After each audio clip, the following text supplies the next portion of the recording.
चोलिया में अटकल परान कभो आजमा के देखा मोर जान हो। चोलिया में अटकल परान कभो आजमा के देखा मोर जान। ठीक बा।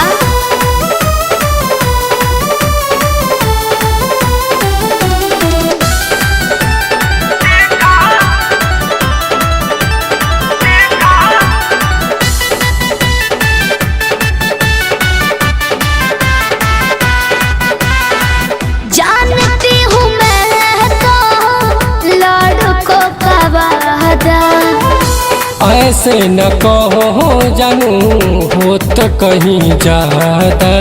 ठीक बोल रहे हैं। जानती हूँ मैं तो लड़कों का वादा। ऐसे न कहो जानू हो तो कहीं ज्यादा। तू आजाद न ऐसे बहनो बर्दाश्त मुझको करो। पहले तू दे दो पहचान। तुहरा चोलिया में अटकल परान कभो आजमा के देखा मोर जान हो। चोलिया में अटकल परान कभो आजमा के देखा मोर जान।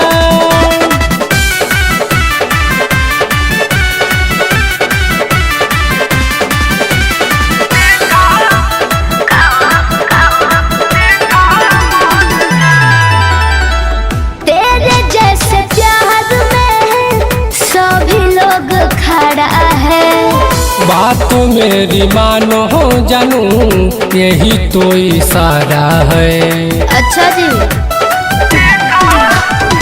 तेरे जैसे प्यार में सभी लोग खड़ा है।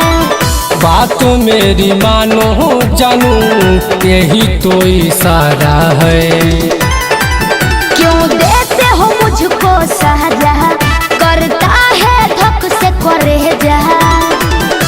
ऐसे न करो बहगना। तुहरा चोलिया में अटकल परान कभो आजमा के देखा मोर जान हो। चोलिया में अटकल परान कभो आजमा के देखा